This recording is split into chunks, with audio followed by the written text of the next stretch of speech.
구약성경 민수기 3장 1절에서 5절 말씀입니다. 제가 봉독해 드리겠습니다. 여호와께서 시내 산에서 모세와 말씀하실 때 아론과 모세가 낳은 자는 이러하니라. 아론의 아들들의 이름은 이러하니 장자는 나답이요 다음은 아비우요 엘르아살과 이다말이니 이는 아론의 아들들의 이름이며 그들은 기름 부음 받고 거룩하게 구별되어 제사장 직분을 위임받은 제사장들이라.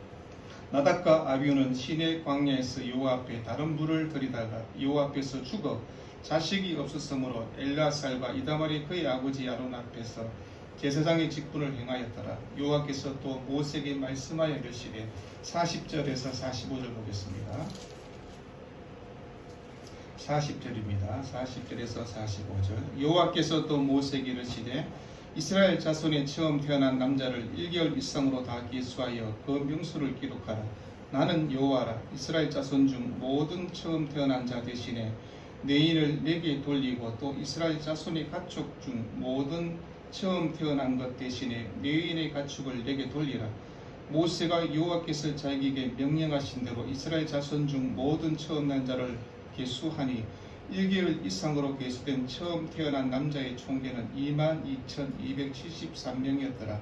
여호와께서 모세에게 말씀하시되 이스라엘 자손 중 모든 처음 태어난 자 대신에 레위를 취하고 또 그들의 가축 대신에 레위의 가축을 취하라. 레위는 내 것이라. 나는 여호와니라. 아멘. 아론의 아들들과 레위에 대해서 오늘 함께 말씀을 나누길 원합니다. 많은 사람들이 가정과 사회와 교회가 문제라고 그렇게 말은 합니다만 누구도 그 문제 앞에서 내가 그 문제를 회복하고 먼저 사랑으로 다가가는 것을 보기 힘든 것을 보게 됩니다. 여러분, 누군가 한 사람이 나서서 헌신적으로 사랑하면 가정과 공동체는 분명하게 분위기가 바뀌게 될 것입니다. 그럼 가족 중 한 사람이 먼저 나서서 사랑하고 희생을 해보면 그 가족들은 서로를 돌아보고 사랑하는 가정으로 바뀌게 된다는 것입니다. 누군가 자발적으로 사랑과 헌신을 실천하면 집안 분위기는 분명히 바뀌는 것입니다.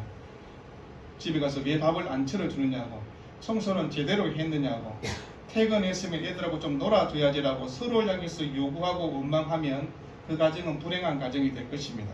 근데 우리 자신이 먼저 섬기고 사랑하는 한 사람으로 살지 못하고 그 한 사람이 없다고 불평하는 데서 우리가 많은 시간들을 허비하며 살아가는 것을 보지 않습니까?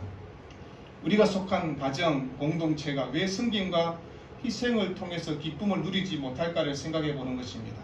여러분, 어떤 기도를 드리고 있습니까? 우리의 기도가 이랬으면 좋겠습니다. 주님, 나를 사랑하듯 상대방을 먼저 사랑하게 해주시고 내가 상대에게 받고 싶은 대로 내가 먼저 섬기게 해달라고 그렇게 기도하고 이웃의 한계를 정하지 않고 내가 먼저 다가가는 이웃이 되고 하나 될 수 있도록 그렇게 기도하면 분명히 세상은 바뀌게 될 것이라는 생각을 갖습니다. 여러분, 가정에 그리고 교회가 사회의 분위기가 어떠한가를 생각해 보십시오. 대한민국 사회가 행복한 사회입니다고 질문하면 어떻게 대답하시겠습니까? 여러분의 가정은 행복하시죠? 그러나 이 사회는 그렇지 못한 것들을 보지 않습니까? 그럼 설령 주변 사람들이 여전히 이기적이고 자기 중심적 태도를 고수한다 할지라도 우리의 내면의 깊은 곳에서 기쁨과 감사와 사랑을 빼앗아 갈 수 없는 것은 예수 그리스도가 우리와 함께 하시기 때문에 그렇습니다. 교회 규모가 크면 우리의 기쁨이 배가 될까요? 교회가 크든 작든 우리가 언제나 섬기고 헌신하는 사람, 그 사람에게는 기쁨과 사랑이 있을 것입니다. 그런데 이기적으로 자기 혼자만을 생각하고 살아가는 사람은 큰 교회 다니든 작은 교회에 있든 기쁨이 없는 것입니다. 여러분, 교회는 늘 섬기는 사람이 있는가 하면 늘 자신은 대접만 받으려고 하는 그런 사람들 보지 않습니까? 우리가 어떤 분들을 바라보면서 성도라면 저렇게 사는 게 마땅하지 라는 생각을 갖습니다. 그러다가 어떤 분을 보면서 예수 믿는 성도가 맞나, 저렇게 사는 것이 맞는가라는 의구심이 들 때가 있지 않습니까? 구원을 받았다고 하는데 왜 하나님의 자녀가 되었다고 하는데 왜 예수의 생명이 우리 안에 없을까요? 왜 내 삶은 바뀌지 않고 내 생각은 바뀌지 않고 내 삶은 왜 그런가를 생각해 보는 것입니다.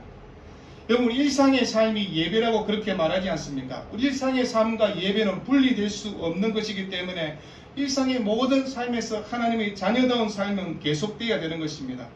교회 안에서 경건과 거룩한 삶이 세상 가운데 나가서 삶의 현장에서 거룩과 사랑으로 그렇게 살아가야 된다고 얘기하는 것입니다. 이스라엘 백성들이 출애굽했지 않습니까?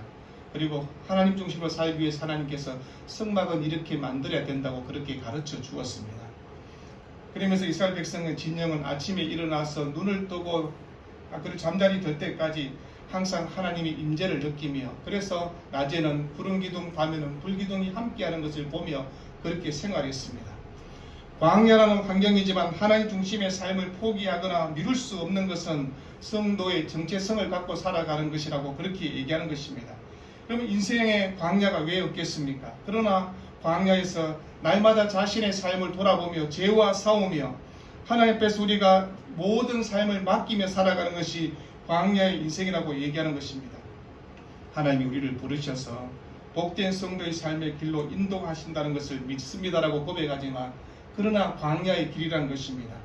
그러나 광야의 길에 하나님 중심으로 살아가는 삶의 가운데 성막을 중심으로 부름받은 예수 그리스도의 군사로 그렇게 살아갈 수 있도록 부르실 때 하나님은 특별히 제사장을 먼저 세우시는 것을 보게 됩니다. 오늘 본문의 말씀은 제사장을 세우는 것입니다. 제사장의 가문은 아무나 될 수 있는 것이 아니라 아론의 가족만 제사장이 될 수 있다, 하나님이 그렇게 얘기합니다. 그리고 하나님을 섬기는 일에는 다른 사람이 할 수 있는 것이 아니라 레위 지파, 레위인들만 하나님을 섬길 수 있다라고 그렇게 구별하게 됩니다. 하나님께서 일방적으로 임명했습니다. 우리가 헌신하겠다고 얘기한 것도 아니고, 하나님 이들을 섬기는 좋은 백성이니 그들로 통해서 하나님을 섬기게 해주세요라고 다른 지파가 추천한 것도 아니었습니다. 하나님께서 일방적으로 대제사장의 가문은 아론의 가정이 된다. 그리고 하나님을 섬기는 사람들은 레위인이 먼저 중심이 돼서 그 지파가 한다. 딱 그렇게 못을 박아버렸습니다. 그래서 그 일들은 계속해서 구약 시대는 계속 그렇게 되도록 그렇게 했던 것입니다. 그러면 이스라엘 백성의 12지파가 한 지파씩 돌아가면서 하나님을 섬기고 봉사해도 되지 않겠습니까? 많은 숫자의 사람들이 있기 때문에 충분히 그렇게 할 수 있을 것입니다. 그러나 하나님은 그렇지 않더라. 아론의 후손들을 통해서 제사장이 된다, 그렇게 얘기합니다. 왜 하나님께서 그렇게 직접적으로 선택하시고 그렇게 하셨을까요? 오늘 성경을 보면서 하나님께서 왜 그렇게 하시는가를 생각해 보는 것입니다. 오늘 특별히 아론의 4명의 그 아들을 소개하고 있습니다. 나답, 아비우, 엘르아살, 이다말 그 아들입니다. 레위 지파의 아론, 그리고 유다 지파의 족장에 있던 나손의 누이였던 엘리사바 사이에서 4명의 아들이 태어났습니다. 나답, 여호와는 기꺼이 뭐뭐 하신다, 이런 그 이름의 뜻입니다. 아비우, 그는 아버지시다, 그런 이름을 갖고 있습니다. 엘르아살, 하나님께서 도우시다는 이름의 뜻입니다. 이다말, 아버지는 종려나무라는 그런 뜻입니다. 이다말 같은 경우는 성막 건축 때 회계를 맡았고 성막 이동 때 게르손 지파와 머리스파 그 지파를 감독하기도 했습니다. 이들 모두는 하나님께서 기름 부어서 제사장으로 세우시고 성직으로 그렇게 임명하신 것들을 보게 됩니다. 특별히 하나님 위해서 헌신하도록 그렇게 부르신 것입니다. 그리고 이스라엘 백성의 영적 지도자로 그렇게 살도록 그렇게 했습니다. 여러분, 제사장이 되었다는 것은 쉬운 일이 결코 아닙니다. 짐승을 잡아 피를 제단에 뿌려야 되고, 그 제단에는 아무나 손을 댈 수 있는 것이 아니고 제사장만이 그 제단에서 손을 댈 수 있습니다. 다른 일반 백성은 그곳에서 할 수도 없는 일들입니다. 그리고 하나님의 성막 회막 안으로 들어갈 수 있는 사람은 제사장밖에 없습니다. 일반 백성은 들어갈 수 없는 것입니다. 그럼 특별한 고난을 하나님께서 주시면서 그 일들을 맡기셨다라고 그렇게 얘기합니다. 근데 성경을 보니까 아론의 첫째 아들과 둘째 아들이 잘못된 선택을 하고 하나님을 잘못 섬기다가 죽었다라고 성경은 그렇게 소개하고 있습니다. 그러고 난 다음에 셋째 아들 엘리아살이 제 두 번째 제사장이 되는 것들을 보게 됩니다. 4절 말씀 보니까 나답과 아비우는 시내 광야에서 여호와 앞에 다른 불을 들이다가 여호와 앞에서 죽어 자식이 없었으므로 엘리아살과 이다말이 그의 아버지 아론 앞에서 제사장의 직분을 행하였더라. 이 병행 구절이었던 레위기 10장 1절과 2절은 아론의 아들 나답과 아비우가 각기 향로를 가져다가 여호와께 명령하시지 아니한 다른 불을 담아 여호와 앞에 분향하였더니 불이 여호와 앞에서 나와 그들을 삼키며 그들이 여호와 앞에서 죽은지라고 얘기합니다. 하나님께 영광스러운 직분을 받았습니다. 근데 기름 부은 지도자로 세움을 받았지만 순종하지 못하고 바르게 섬기지 못했을 때 어떤 일이 일어났는가를 우리에게 성경은 얘기하고 있습니다. 왜 성경은 이 사건을 우리에게 기록하고 우리에게 이 말씀을 하고 있는가를 여러분 한번 생각해 보십시오. 다른 불을 사용했다는 것은 무엇입니까? 이는 하나님 앞에 온전한 예배를 드리지 못했다는 것입니다. 거짓된 예배를 드리고 하나님의 말씀대로 하나님의 뜻대로 순종하지 않았다는 것을 우리에게 얘기하는 것입니다. 여러분, 성경학자들은 성막들에 있는 불을 사용하지 않고 다른 출처의 불을 사용했을 것이다, 그렇게 얘기합니다. 하나님께서는 아론에게 분명히 향로의 불은 반드시 제단에서 하나님께 바쳐진 불로 하라, 그렇게 명령을 했습니다. 그런데 두 아들이 하나님 명령을 어기고 다른 불을 붙였다는 것입니다. 여러분, 왜 그렇게 했는가를 생각해 보십시오. 레위기 16장에 보면요, 향로를 가져다가 요 앞 제단 위에서 피운 불을 그것에 채우고 또 곱게 간 향기로운 향을 두 손에 채워 가지고 휘장 안에 들어가서 요 앞에서 분향하며 향연으로 전국의 위 속개서를 가리게 할지니 그리하면 그가 죽지 아니할 것이며, 하나님은 어떻게 해야 되는가를 미리 가르쳐 주었습니다. 가르쳐 주지 않고 그렇게 한 것이 아니란 것입니다. 여러분, 나답과 아비후의 죽음 앞에서 너무나 가혹한 것이 아니냐고 그렇게 사람들은 얘기합니다. 성경 주석가들은 이렇게 주석을 했습니다. 새로 직임을 받은 아론의 아들들이 죽음은 하나님의 사역자들에게 그들의 임무가 얼마나 막중한가를 경고하는 것이며, 하나님의 사역자들의 불법 행위, 나태함, 탐욕, 그리고 고난의 남용으로 어떤 일이 일어나는가를 보여준 예라고 그렇게 주석을 했습니다. 한마디로 하나님 앞에서 제대로 된 예배를 드리지 않고 바르게 섬기지 않았을 때 어떤 일이 일어나는가를 우리에게 교훈하고 있는 것입니다. 그럼 이렇게 생각합니다. 우리는 지금 구약시대가 아니잖아요. 우리는 신약시대에 살고 있으니까 우리는 어떻게 이 말씀을 적용할 수 있습니까? 라고 생각하면 우리는 다 왕같은 제사장이라고 그렇게 하나님께서 부르셨습니다. 구약시대는 레위 지파 아론의 자손을 통해서 제사장과 레위를 맡겼지만 이제는 신약시대는 모든 백성들이 하나님 앞에서 왕같은 제사장이라고 그렇게 얘기하는 것입니다. 그리고 하나님께서 우리를 부르셔서 너희들이 이제는 구약시대에 있었던 레위인과 똑같이 제사장의 삶을 살아야 된다고 그렇게 말씀하는 것입니다. 그 나답과 아비후가 어떤 불을 사용했을까? 여러분, 너무나 안일하게 생각한 것입니다. 나에게 합리적이고 효율적이고 멀리서 불을 가져오고 귀찮게 하는 것보다는 내 옆에 있는 불 가져서 하나님 앞에 제단에 불을 붙이고 사용하면 되지 않느냐는 너무나 쉬운 생각을 한 것입니다. 하나님께서 구별하신 것, 하나님께서 명령대로 행하는 것이 얼마나 중요한가를 얘기하는 것입니다. 내 생각과 내 형편과 내 상황이 이러하니 하나님, 내 형편과 내 상황을 보시면 나는 그렇게 할 수 없다라고 얘기할 때 하나님 그건 아니라고 얘기하는 것입니다. 네 형편과 네 상황이 어떠하든 하나님을 섬기는 일에는 하나님 말씀대로 성경의 가르침대로 섬겨야 된다고 그 얘기를 하고 있는 것입니다. 우리는 늘 그렇게 생각합니다. 하나님, 제 형편이 이렇잖아요. 제 상황이 이런데 어떻게 합니까? 라는 얘기를 합니다. 하나님, 그건 중요하지 않다고 얘기하는 것입니다. 그리고 성도는 하나님 앞에 말씀 앞에 구별된 삶을 살아가는 사람들입니다. 말씀의 가르침대로 살아가는 것입니다. 거기에 성경의 가르침 앞에 내 생각이 1.1에도 포함될 수 없다는 것입니다. 한국교회가 왜 타락한지 아십니까? 말씀에다가 자기 생각을 너무나 많이 집어넣습니다. 저는 개인적으로 큐티를 하는 것 너무나 좋은 일이라고 생각합니다. 큐티를 하셔야 됩니다. 근데 큐티를 하면서 잘못하는 방법이 뭡니까? 경건의 시간을 가지면서 내 생각을 집어넣습니다. 하나님, 내 형편이 이러하니, 내 상황이 이러하니, 그래서 나에게 적용해버리지 않습니까? 그건 아니란 것입니다. 큐티를 왜 합니까? 하나님 말씀하셨으니 그 말씀대로 그대로 살겠습니다 라고 하는 것이 화이어 타임을 갖는 아주 기본적인 원칙인데, 그걸 어기는 것들을 보지 않습니까? 내가 기준을 정하고 내가 판단하는 것이 얼마나 무서운가를 얘기하는 것입니다. 그럼 우리가 성경은요, 말씀을 통해서 성도는 하라고 하면 되고 하지 말라고 하는 것은 안 하면 되는 것입니다. 그런데 하지 말라는 것에 우리가 토를 붙이지 않습니까? 하나님, 이건 그 시대는 그렇고 지금은 아니잖아요. 하라고 하면 되고 하지 말라는 것은 안 하면 되는데 열 다른 이유를 붙이면 그건 아니라고 얘기하는 것입니다. 그럼 순전하고 거룩한 믿음으로 산다는 것이 무엇입니까? 원칙대로 살아가는 것입니다. 성경의 가르침대로 어떤 상황이 놓여져도 하나님 말씀대로 살아가는 이것을 얘기하는 것입니다. 그게 하나님의 방식대로 살아가는 방법이라고 얘기하는 것입니다.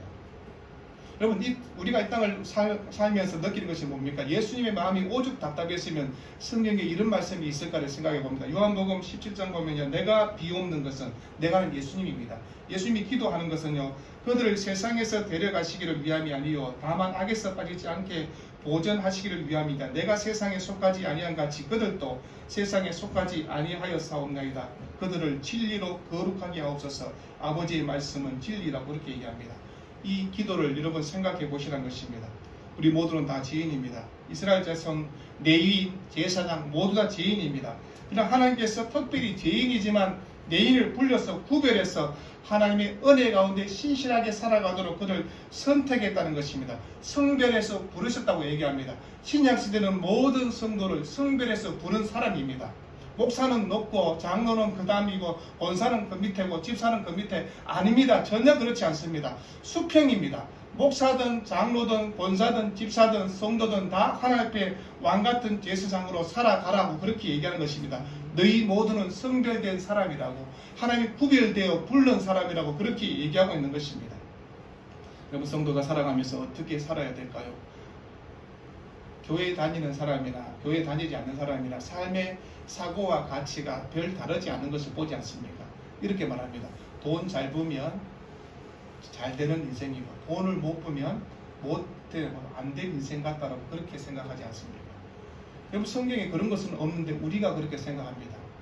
교회에서도 복을 받는 사람을 누구를 생각합니까? 돈을 많이 번 사람을 복을 받은 사람을 생각하고, 돈이 없으면 복을 못 받았나 그렇게 생각하지 않습니까? 이게 한국 교회의 잘못된 가르침이었습니다.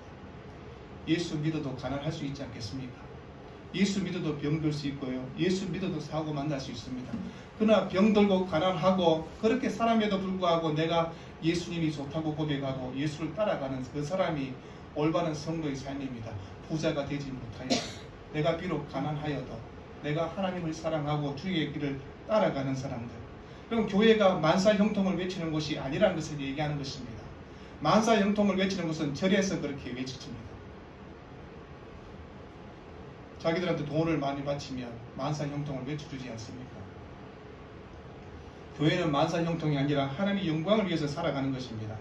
그런데 교회도 어느덧 세상 사람과 똑같이 세상의 그 영광을 위해서, 성공을 위해서 그렇게 달려가는 모습을 보지 않습니까?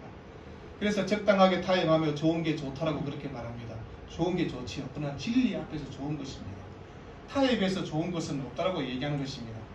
세상과 다르게 살아가는 것이 바로 성도라고 얘기하는 것입니다. 구별되게 살아라고 그렇게 얘기하는 것입니다.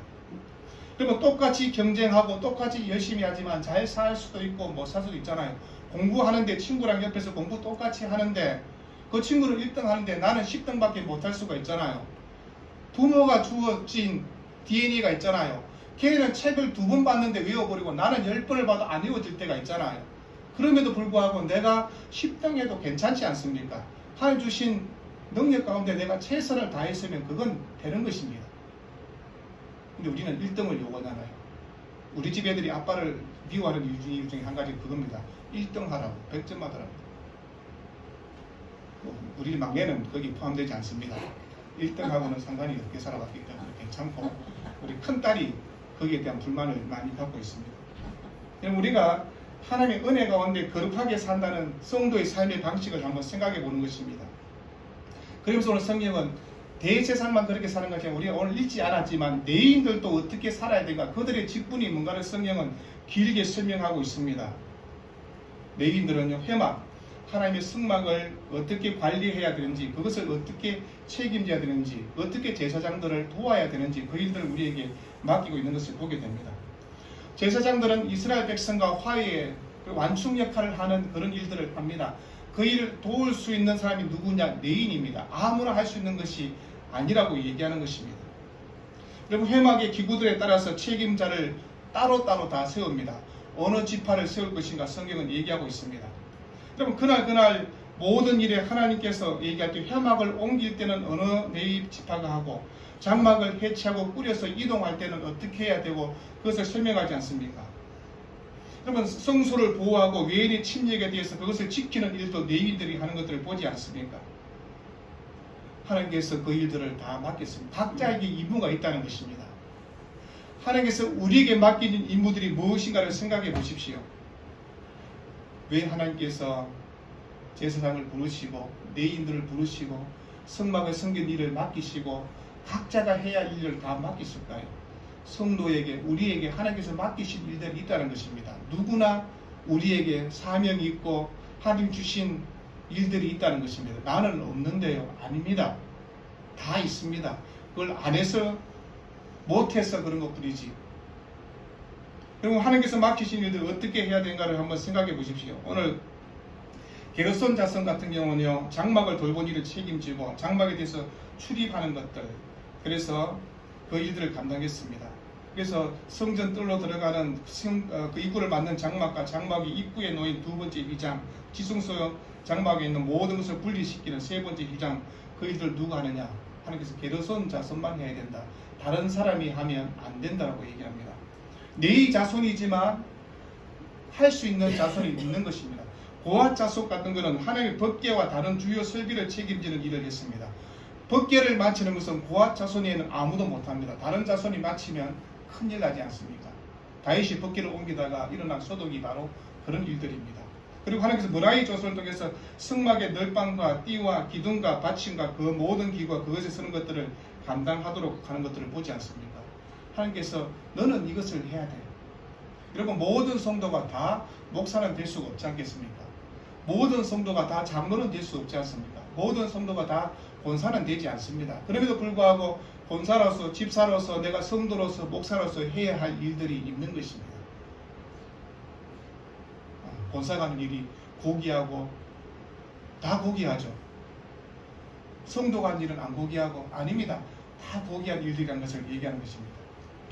교회 안에서 부엌에서 봉사하는 일들도 고귀한 일들입니다. 청소하는 일들도 고귀한 일들이고, 가르치는 일들도 고귀한 일들이고, 찬양팀에서 찬양하는 일들도 고귀한 일들이고, 그래서 찬양 운전하는 것도 고귀한 일들이고, 높고 낮은 게 있는 것이 아니라는 것입니다. 간혹 그렇게 얘기합니다. 교회에서 뭐 좀 앞에 나서서 일하는 사람들은 뭔가 폼이 나고 좀 잘된 사람들 같고, 부엌에서 일하면 그렇지 않는가 생각합니다. 아닙니다. 부엌에서 설거지하는 것도 목사와 설교하는 것과 똑같은 일입니다. 설교하는 일이 고귀한 일이고 청소하고 설거지하는 일은 아니라고. 아닙니다. 청소 설거지하는 일이나 목사가 설교하는 일이나 교회에서는 동일하게 동등한 선에서 일하는 고귀한 일이라고 그렇게 얘기하는 것입니다. 하나님께서 그 일들을 우리에게 얘기하고 있는 것입니다. 하나님께 제사장을 부르시고 레위인을 세우시고 그 일들을 계속해서 강조하는 것이 무엇입니까? 여러분, 45절 보면요, 이스라엘 자손 중 모두 처음 난 자 대신에 레위인을 취하고 또 그들을 가축 대신에 말이 두 번 들어갑니다. 레위인의 가축을 취하여 취하라. 레위인은 내 것이라 나는 여호와께 대신에 영어로 in place of라고 되어 있습니다. 그러면 왜 그렇게 했을까요? 하나님께서 그 사람을 대신해서 맡기셨다라고 그렇게 얘기하는 것입니다. 장자의 명분은 이스라엘 백성의 장자가 있게 하셔서 첫째 태어나면 장자가 되지 않겠습니까? 하나님께서 이스라엘 백성들의 장자의 역할들을 누가 한다고요? 레위인들이 하도록 했다는 것입니다. 충분히 다른 사람이 장자 중에 할 수 있는 사람이 있을지가 충분히 있을 것입니다. 그러나 하나님께서 이스라엘 백성을 애굽에서 출애굽 시킬 때 유월절을 지키면서 장자들은 다 죽여버렸습니다. 그런데 안 죽인 사람들이 있지 않습니까? 하나님 말씀대로 그 피를 인방과 좌우 문설주에 뿌리면서 그 집을 유월하라고 말씀에 순종했던 그 사람들의 장자들은 다 살았습니다. 그런데 그렇지 못했던 장자들은 다 죽었습니다. 그 장자의 죽음 앞에 하나님께서 장자의 직분을 누가 감당해야 되느냐? 레위인들이 그것을 해야 된다고 그렇게 얘기합니다. 우리 모두는 구원받은 사람으로 하나님의 장자의 심정으로 그렇게 살아가야 된다고 그 얘기를 하고 있는 것입니다. 그리고 하나님은 첫 태생, 첫 것은 하나님께 드려야 된다. 하나님 것으로 그렇게 말씀하지 않습니까? 이 말은 우리 모두가 영적 장자가 되어서 하나님께 드리는 삶을 살아야 된다고 그 얘기를 하고 있는 것입니다. 베드로전서 1장 2절에 하나님 아버지의 미리 아심을 따라 성령이 거룩하게 하심으로 순종함과 예수 그리스도의 피뿌림을 얻기 위하여 택하심을 받은 자들이라고 얘기하고 있습니다. 우리가 바로 우리 삶에서 피뿌림을 통해서 택함을 받은 자라고 그렇게 말하지 않습니까? 히브리서 9장 20절 피 흘림이 없은즉 사함이 없다고 그렇게 얘기합니다. 물론 이 말씀은 예수 그리스도의 희생의 피를 얘기합니다. 그렇지만 우리가 그리스도 안에서 우리가 어떤 삶을 살아야 되는가를 얘기하고 있는 것입니다. 대속의 진리 앞에 주님이 피 흘리시기까지 우리를 사랑해 주셨다면 우리의 삶의 길은 분명하게 정하여져 있다고 얘기하는 것입니다. 여러분, 교회가 어떤 것일까요? 교회의 머리는 예수 그리스도입니다. 교회의 머리는 목사도 아니고 장로도 아닙니다. 교회의 머리는 오직 예수님뿐입니다. 목사든 성도든 다 교회를 이루는 몸입니다. 한 지체라고 그렇게 말하지 않습니까? 그런데 우리 몸에는 많은 지체가 있지 않습니까? 팔도 있고 다리도 있고 여러 많은 지체들이 있습니다. 여러분, 그 지체들이 각자의 은사를 따라 자기의 역할을 하는 것입니다. 손이 발의 역할을 하면 안 되지 않습니까? 발은 발의 역할을 해야 됩니다. 손은 손의 역할을 하게 되어 있는 것을 보지 않습니까? 바울은 그래서 이 얘기를 우리에게 이렇게 말, 이와 같이 우리 많은 사람이 그리스도 안에서 한 몸이 되어 서로 지체가 되었느니라. 우리에게 주신 은혜대로 받은 은사가 각각 다르다고 얘기하는 것입니다. 그리고 한 몸으로 연결되어 있다는 통일성을 먼저 얘기하고 난 다음에 그 통일성 앞에서 각각 은사가 다른 다양성이 있다고 그렇게 얘기하는 것입니다. 이스라엘 백성들을 위해서 보여준 그 얘기입니다. 모든 지파와 네 지파는 모든 사람이 해막을 중심으로 하나님을 섬긴다는 통일성과 공동점은 가지고 있지만 그러나 해야 할 다양한 은사는 다르다고 그렇게 얘기하는 것입니다. 하나님께서 부르신 네 지파는 해막을 섬기는 일에 전념하도록 그렇게 했지 않습니까? 다른 지파는 전쟁터에 나가서 전쟁하고 또 그 땅을 정복하고 농사를 짓고 일들을 하도록 그렇게 맡기셨다고 그렇게 얘기하는 것입니다. 우리가 통일성을 확인하면서 그 안에서 우리가 다양성을 말하는 것이 바로 교회 안에 질서를 세워가는 일입니다. 왜 하나님께서 아론의 아들들만 제사장이 되게 했느냐? 하나님이 택하십니다. 이건 하나님의 선택입니다. 하나님의 선택 앞에 우리가 왜 그러냐고 얘기할 수 있는 것이 아닙니다. 하나님이 왜 우리를 부르셨습니까? 그건 하나님의 선택입니다. 주권적 선택이라고 그렇게 얘기합니다. 하나님이 부르시는 것입니다. 근데 부르심 앞에서 우리가 이제 어떤 삶을 살아야 되는 것은 우리의 역할입니다. 이제 내가 하나님이 맡기진 일들을 어떻게 감당할 것인지. 분명히 내인 중에도요, 뺀질뺀질거리는 내인도 있었을 것입니다. 어디 가든지 사람들이 보면요, 열심히 일하는 사람이 있는가 하면 뺀질뺀질으로 일을 하지 않는 사람들이 있지 않습니까? 경상도 사람들은 어디 가서 열심히 일합니다. 일하면서 입으로 투덜투덜 대거든요. 서울 사람들은 입으로는 모든 것을 다 잘합니다. 그런데 몸으로 잘 안 하거든요. 그래서 우리 뺀질이 그렇지 않습니까? 물론 다 그렇지는 않겠지만, 그렇지만 우리가 교회 안에서 각자의 은사와 역할이 다르다는 것을 기억하고 나에게 맡기진 일들을 어떻게 해야 되는가를 생각하는 것입니다. 그게 하나님의 영광을 위해서 살아가는 것, 하나님께서 부르신 주권 앞에서 제사장으로, 내인으로, 일반 백성으로 하나님께 맡긴 삶을 살아간다고 그렇게 얘기하는 것입니다. 그럼 우리가 거룩한 믿음으로 살아가는 것이 무엇일까요? 나에게 맡기진 일들을 잘 감당하기 위해서 기도하고 또 준비되어서 하나님께 쓰임받는 인생으로 살아가는 것입니다. 어디에서 무엇을 하든 저 사람이 있어서 참 우리 공동체가 건강해지고 행복해지네 라는 얘기를 듣는 사람이 되어야 되지, 저 사람만 오면 우리 공동체는 사원판이 되네 라고 말하면 안 되지 않습니까? 제가 늘 얘기하는 게 있지 않습니까? 어느 사람만 오면 그 공동체 안에 분란이 일어나고 다툼이 일어나는 사계, 그렇게 일하는 사람이 꼭 있거든요. 근데 어느 사람이 오면 그 공동체는 화기애애하게 또 좋은 분위기 속에서 서로 으쌰으쌰하면서 그런 일들을 하지 않습니까? 하나님께서 맡기진 일들, 아론의 자식들에게 맡기진 일들이 있는가 하면 내일에게 맡기진 일들이 있고 우리에게 맡기진 일들이 있습니다. 그 일들 앞에 내가 기쁨으로 거룩한 믿음으로 행하면 하나님께서 잘하였다. 언제요? 주님 앞에서는 그날, 심판 앞에서는 그날, 마지막 그날에 주님 우리에게 그렇게 칭찬해 주실 것입니다. 그런 은혜와 믿음으로 살아가는 여러분 모두가 되기를 우리 주님으로 축원드립니다.